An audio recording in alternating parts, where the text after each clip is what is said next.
welcome to today's Leader Lunch Break, where we are thrilled to invite and host Paul Dolan and Curtis Danburg. Paul Dolan's history with the Cleveland Guardians dates from 2000, when shortly after his father purchased the team, he joined as vice president and general counsel.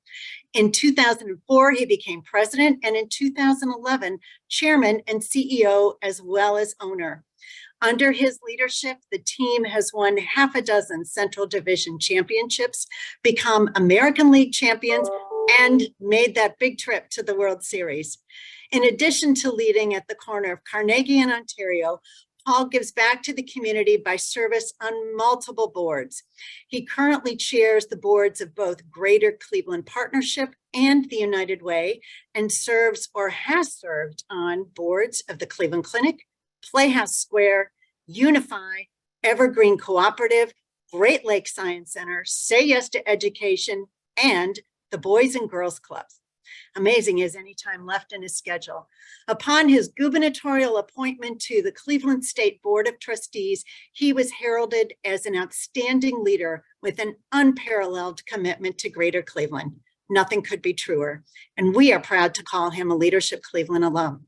He's joined today by Curtis Danburg, who has been with our Cleveland team for 27 years.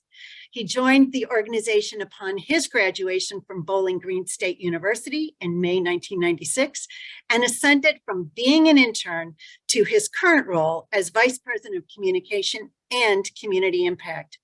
In this role, he oversees corporate communication, broadcasting, and digital media, among many other responsibilities. He advises young people with whom he meets to learn quickly, ask lots of questions, be a great listener, and most importantly, make connections. He calls his role his dream job. We thank you both for joining us, and we know it's a very busy time for in just 2 days, we will hear those great words, play ball. Curtis and Paul, I turn it over to you. Thanks, Marianne. I hope you can hear me. It's nice to see everybody. I see a lot of familiar faces up on our screen here. I'm going to call out one of them, though. Dennis, this will be my 24th opening day, far short of the number of opening days that you had in the game. I don't know if you got to 50. I think you got over 50 probably in your career. I'm not sure I'm going to get to 50, but 24 makes me feel like I've been around a while. So that feels good. So I am going to, as you know, I'm joined by Curtis, and I'm going to speak for a little bit about what I see about the team from about 50,000 feet. And then I'll let Curtis speak a little bit about what's going on, what you expect to see at the ballpark when you arrive for opening day. Or if you can't make opening day, there are plenty of tickets available for the next 80 games afterwards. So Curtis will give you a little fill in on what's happening at the ballpark. So let me start by saying that this season will be our second season as the Guardians. And I think that's noteworthy because if nothing else, I think it flows off the tongue more readily than it did in the first year. I think we're all getting used to it, whether we were entirely for the name change or maybe a little more reluctant about it. I think the community is getting far more comfortable with the name. And I think you'll see that this season as we lean in more to our new name. Last year, our focus was on being empathetic to those who may be struggling with the name change. This year, we're going to lean harder on it, and you'll see us activate a little bit more on it. And ultimately, the goal is to have some fun with it, that fun that maybe we couldn't have under our own name. So we certainly look forward to that. This season will also represent the last season that you will see Progressive Field in its current shape and form, because as I'm sure you know, we got a new lease that keeps us in Cleveland for hopefully 25 years and more. And part of that lease, there are some monies available from us and from the public to renovate the ballpark. So starting at the conclusion of the upcoming season, we are going to begin in earnest those changes that will be completed by the beginning of the 25 season. So hopefully in 24, you will see significant changes to the upper deck, particularly the storage containers, and as we so lovingly call them, upper right field. Those will be gone. We hope to make the upper deck a much better experience for everyone. The Terrace Club is, as you know, it will no longer be, I think we refer to it as the Terrace Hub now, or will, and it will be a great spot for people to move around the ballpark and for them to socialize as well. There will be a dugout club that will be our highest premium space behind home plate. And then we're going to do some work on our clubhouse, our home and visiting clubhouses, and our offices, which really haven't been touched since '94. So we need to bring those up to date. So this season represents sort of the last year for Progressive Field as we all know it. It's a great ballpark right now, and it will be better in the next year or so. This season also represents the first opportunity you all have, if you so choose, to bet legally on our team. I won't speak to what you might have been able to do before that, but now, as you all know, sports betting is legal. It will be part of our game in some shape or form. Most likely, if you're inclined, you'll do it through mobile betting, hopefully with our partner Bet365. But someday, I don't think it'll be opening day. I'm looking to Curtis now, but I actually toured it. We're going to having a betting parlor in the ballpark, or actually just outside the ballpark. And I'm not sure it's going to be ready for opening day, mid-season, where you'll be able to place a bet if you're so inclined at the ballpark physically, rather than doing it remotely. Then last comment is that the game itself has evolved. Pitching clock, larger bases, and the shift that we saw last few years has been banned, with the expectation, and now that we're into the season a little bit, the reality that our games are going to be quicker, shorter, and we think more action-packed. And in fact, the evidence from the first week or so of the season supports that. Last night, the Marlins and the Mets played a 1 hour and 57-minute game.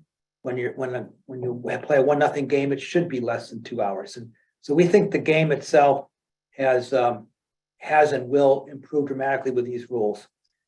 Before I move on to this season, I think it's worthwhile talking a little bit about last season. Last season, we entered the year with, I'll say, lesser expectations around us. We were the youngest team in the game by quite a bit. We had missed the playoffs the prior year, and in fact had our first losing season under Tito Francona. I should put losing in quotes because it was 80 and 82, so one game from not being a losing season. But nonetheless, we had that, and as you all know, we greatly exceeded those expectations. The team became quickly a example of a new brand of baseball, the small ball, contact, running the bases, high energy, and I think by mid-season had really captured the fancy of our fans and really took the American League by surprise. As you know, we won the division and made a run in the playoffs. Really very, very exciting season for us. And it represented our 6th playoff appearance in the last 10 years, our 5th in the last 7. Our winning percentage, I think, over the last decade is now second only in the American League to the New York Yankees. So what we really did is continued our tradition of being a model franchise in baseball. So rolling into this year, a little bit different scenario. Unlike last year, there are some expectations that we're going to be successful. Although like last year, we are still the youngest team in baseball by quite a bit. The really good news is that coming into the season, our manager, Tito, is healthy, and that should help a lot. It's always a little tough to talk about a season when the season has started. I would really rather have done this a week ago, so it wouldn't be influenced by the performance on the field to date, although we're pretty pleased with the performance on the field so far. But I don't think Jose Ramirez is going to have a 160-some game hitting streak. And I don't think Josh Bell is going to struggle like he is. Things do tend to level out. But I think what you've already seen with this team is that we are continuing with the brand of baseball that we played last year, and we're having success with it. Our pitching looks good, although I would say that if we're concerned about anything unusual for us, it is about our pitching, but more to come on that. But we've added, I mentioned Josh Bell, and I think Josh Bell will be a difference maker for us this season. And we added Mike Zunino as catcher.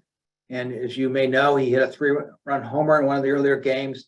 So we expect a little more productivity out of our catching position, and we've seen some of that already.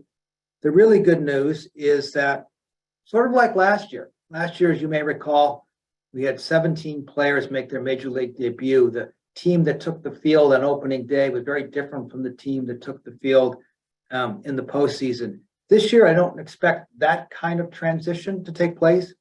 But the good news is that that we have plenty of talent waiting in the wings. I mentioned some concern about our pitching at the start of the season. I fully expect by the end of the season, you're going to see some new names that will be producing for us on the field and hopefully propelling us to another exciting run in the postseason. I'll speak a little bit about the future because it sort of ties into the last comments I made. Not only do we feel good about this year's team, we feel really good about where we're positioned as a franchise and what our future is. In fact, if you had talked to us, I'll just say like this, before the start of last season, you asked us, when is our window to compete start? I think most of us would have said somewhere around the 24 or 25 season, because that's when the next this wave of talent was coming that would position us to be competitive. 22 turned out to be far more competitive than we expected because guys like Steve Kwan and Oscar Gonzalez and others stepped up in a meaningful way, which serves us well this year and will serve us going forward. But it's really the flux of talent that we expect to arrive as soon as this year that has us recognized as one of the best farm systems in the game. By some accounts, we're number 2, and that talent is knocking on the door and is going to be part of this team as soon as this year and certainly in the years to come.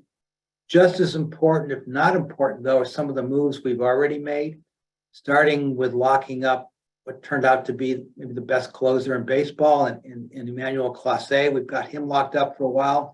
We've got Miles Straw, our center fielder, arguably the best center fielder in the game. And again, on a very short sample size, it looks like his bat's coming to life this year. We've got him locked up for a while. But maybe most noteworthy is the extension that we were able to give to Jose Ramirez last year. I won't dive too deep into that, but Jose really stepped up for us. Players often say they want to stay in a place, and I do believe they mean it.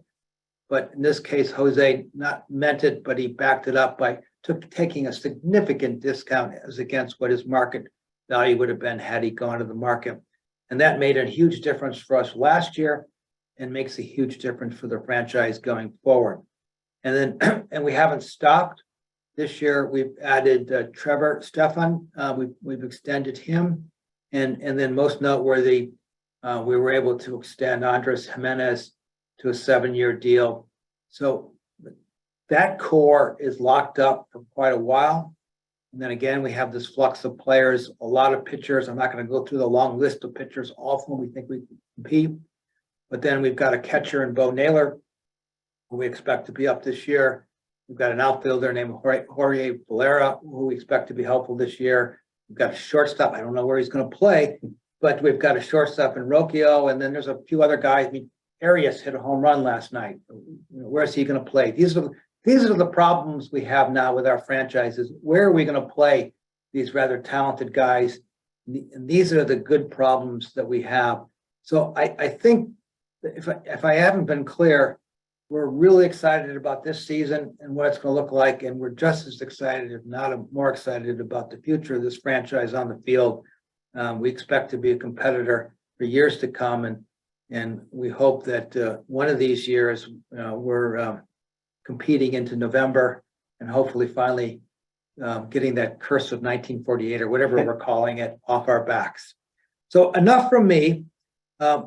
as Marianne said, we're 2 days away from opening day, so I'm going to turn it over to Curtis, talk a little bit about what you can expect to see on opening day and anything else he wants to add. Perfect. Thank you, Paul. It's great to be with you today. And we are getting very close. Obviously, all of us know opening day in Cleveland is a local holiday. You'll get to see all the pageantry that is what's special about the home opener. And we'll open gates 2 hours beforehand. Our theme this year is True Cleveland. And we're playing and leaning into that with the first pitch ceremony. Our first pitch will be Travis Kelce and his mom. Donna are going to participate. What a great ambassador for the city of Cleveland, certainly around the Super Bowl, being on Saturday Night Live even, proclaiming Cleveland as a great city. So we're going to lean in on that. True Cleveland, Narelle Simpson, JCU grad, Cleveland native, is going to perform the anthem. She's actually performed in the last 2 Super Bowls as a backup singer. So I heard her doing a little test and gearing up for Friday. So excited about that. And of course, we lost 2 influential members of our history. Gaylord Perry lost on December 1st, Guardians Hall of Famer, as well as obviously John Adams, who spent nearly 50 years, almost 4,000 games beating his drum. So we're going to pay homage to him. We're going to wear this. I don't know if you can see it. Kind of zoom in on the owl. This patch on opening day, as well as August 24th, will be the 50th anniversary of when he made his debut. So we'll do some things on opening day to honor both Gaylord and John, and of course unveil our 2022 division championship banner. So as Paul said, hopefully next year we're doing a different banner that says World Series champs. A couple new things. Value is a big key for us as usual, but we're really going to ramp those things up. Half of our schedule is going to have some promo item. How about this? 95% of our games will have $20 tickets or less. We just unveiled, exceeded our expectations, a thing called the Ballpark Pass. Basically, a standing room only ticket for every game each month for $49. We sold out within a week. We expect not many people to give those up, but we are taking a waiting list. We're already over 1,000 people for a waiting list to see if those open up for May and beyond. So that's going to be a lot of fun to get more people in here. It's one of our goals. We want that same vibe we get in September and October. We want to start all season long for our players. Food wise, my 2 favorites, we had a little taste test last week. The hot honey chicken tenders out there at Fat Rooster, out there in the bleachers, and even have a crab rangoon nachos available. We also have a new, using technology down the third base line for ease. Paul talked about quicker pace of games. So if you need your beer quicker, you can actually put your credit card in, you go through a turnstile, it captures your technology, follows you, you pull a beer out or a Pepsi out of the cooler, and you exit. You can be in and out under a minute from getting your beverage and back to your seat. So again, testing out some new technology within the ballpark for ease of getting fans back to their seats for the game. So hopefully you can join us this first homestand. The weather, knock on wood, keep the rain away. Temperature is supposed to ramp up, and even I think mid-60s next week with the Yankees in town. So looking forward to having you at the ballpark either Friday, or as Paul said, we'll have plenty of tickets for 80 additional games. Okay, so I think we're ready for any questions. Great. Paul, Curtis, thank you so much for giving us insights on what's to come this season. As you look at season ticket sales for the individual games, what kind of demand have you been seeing, especially coming off the playoffs last year? And as we look ahead to this season, how do we make sure the ballpark's full for this amazing team, especially as we think about the game might be a little bit more fan friendly? Want to take that? Or you want Well, you go ahead, Curtis, and I'll. Yeah. The biggest thing was opening day. I mean, we sold out opening day. I think it was 2 days before the opener last year. The demand for opening day really was a great sign that fans have interest. We've seen it in spring training. And like I said, with the new inventory, the new rollout of the Ballpark Pass, being able to sell that out within a week shows that there's a lot of people anxious for our action. Yeah, we're definitely focused on growing attendance here. That's been frankly an area where we need to improve. I think we're going to invest a little bit more in marketing to hopefully help that happen. And we're going to focus a little bit on making sure that we've got affordable tickets for every game. Paul, from your perspective as the owner, what challenges do you face What aspects are most rewarding? How do you really look to build that culture for the organization? Well, I mean, maybe it goes hand in hand that the challenges and culture, the challenges, the environment that we operate in. Baseball, unlike the other sports, doesn't have a salary cap. So the disparities between the teams it is far greater, which makes for an unlevel playing field. The opportunity or the culture around it is that we have from the get-go said that we're not making excuses for that. We focus on how we can compete, look for opportunities, don't make excuses, and I think the results have proven themselves in the last 10 years or so. Now, Curtis, you started to talk a bit about the fan experience and what to expect in the ballpark this year. You share a little bit more about some of the entertainment planned, some of the timing, especially as we think about a game moving a lot faster, and how you all are building the fan experience around that. I think it's going to be interesting to see how the time movement changes the way we approach it. We've been talking internally. We have a 6/10 June game with post-game fireworks. So we need to start thinking about how we're going to potentially entertain our fans for an hour until it becomes dusk. So I mentioned like half of our games having some sort of promotion. So we have our traditional fireworks, our dollar dogs, our $2 beers pregame, but we're adding some new things. We have a mystery gold glove giveaway. We have a Hawaiian shirt giveaway. We even have a Jose Ramirez reversible bucket hat. So again, trying to have some fun, provide value for our fans. So, question to both of you, as you think about the season that's ahead, what excites you most about being at the beginning of this particular season? Well, I think building off of what we did last year, seeing how our team adopts to the new rules. In fact, we certainly had nothing to do with this part of it, but the new rules really play real well with the kind of team that we have in place right now, because the new rules sort of emphasize speed, aggressiveness on the base path, making contact. So it really kind of benefits us. So I'm really looking forward to seeing how our guys take advantage of that. And then I'm looking forward to some of these new guys coming up mid-season, what that will mean to the team going forward. I mean, Tito said it best when he met with the team in New York at Yankee Stadium. He said, "This can't be a feel-good story. We have to build upon this." And that's been the mantra from day one of spring training. We're seeing that on the field. That same brand of baseball you saw last year, you're seeing play out. So I'm excited about that off the field. While we look forward to the renovations, we certainly are going to have a lot of fun this year entertaining our fans. And let's look to off the field. I know the Guardians have been historically very involved in the greater Cleveland community. Can you speak to some of the giving back opportunities that the organization is involved with? Well, I'm not quite sure where to start on that front. I mean, our focus has been really on youth baseball and really improving lives of young people through the game of baseball. And that starts with making baseball available to them. So it's fair to say that most kids who play baseball through high school in the city of Cleveland are playing baseball because of some of the work that we do in that space. And then we support a number of programs that take advantage of the fact these kids are playing baseball to introduce them to other facets of life and try to improve their lives. So we start from that platform, and then we branch out into so many different things. It's kind of hard, Curtis, to really focus on one particular thing. But we've got our fingers into a lot. The only thing I'll add there is our group of players are about as philanthropic of a group that we've ever had.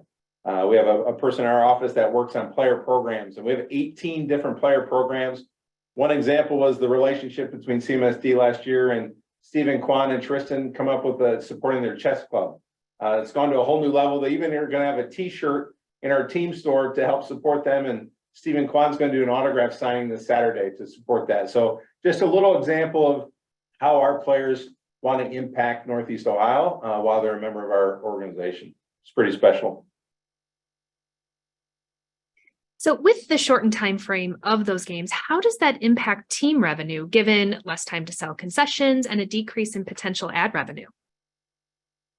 I don't think it results in any any decrease in ad revenue because we're not taking chunks of the game out. We're really just taking dead space out. So there's really no reduction in ad revenue, which actually goes to our broadcasters anyways.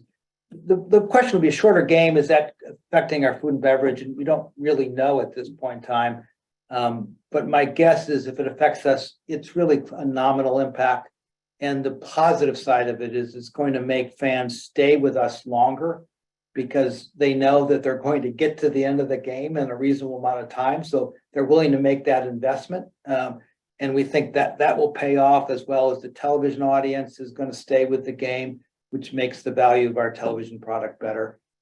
So the benefits of a shorter game far outweigh any nominal detriments from being quicker. So a question to the both of you over your time with the organization. What has been one of your favorite memories of the Guardians and the team? Wow.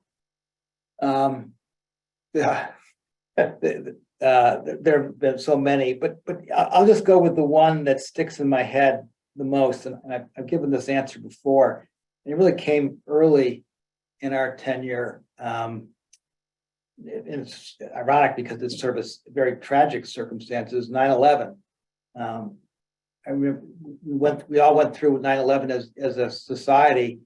And I remember the first time we all got back together as a community, at least as I saw it, was at the ballpark in a game against the Royals where everybody got back and we were sort of like seeing each other for the first time after 2 weeks of sort of being in hiding and being together again.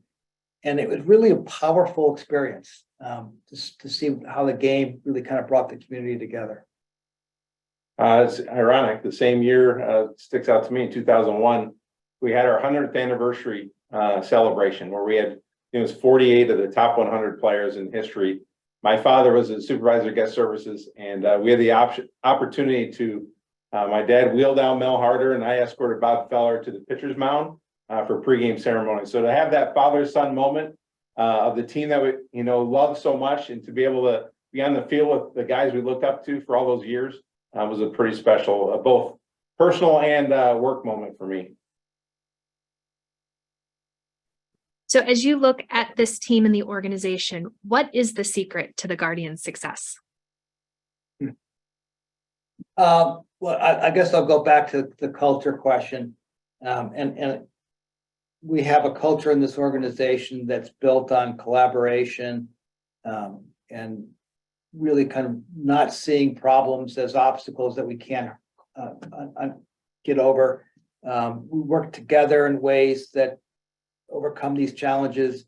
Chris and Mike have done a fabulous job of bringing in young people, bringing them aboard and putting them to work. And then maybe the key is, I'll go to Tito on this as an example. There are so many teams, maybe all teams, invest in the analytics of the day, whether it's technology or whatever. But the real secret is the ability to take it from the lab, if you will, to bedside. In this case, from the front office, our fourth floor, to the field. And it's I emphasize Tito, but it's really the entire culture where everybody respects everybody else, everybody listens to each other, collaborates, and the benefit of that is that what we discover in the front office that would give us a competitive advantage ultimately gets translated down the field where we actually take advantage of that competitive advantage and we have success. I'm not sure I can explain it any better than that. Well, we have time for one more quick question, which might be the most important question of the day. When, not if, Tito is named to the Hall of Fame, will his bust have a Guards hat or a Red Sox hat? I don't know that we control that decision anymore. But if he has to choose one hat, I very little doubt that it wouldn't be a Guardians hat. Well, Paul and Curtis, thank you so much for your time today, especially in such a busy week. We are all very much looking forward to those two exciting words being said Friday at Progressive Field, play ball. Thank you all so much. Thank you. I'll echo the thanks for your time and also appreciate your comments about the culture set in the front office trickles down. It's another testimony to the fact that leadership matters. And thanks to both of you for the leadership that you give to your team and also in the community. We're very grateful.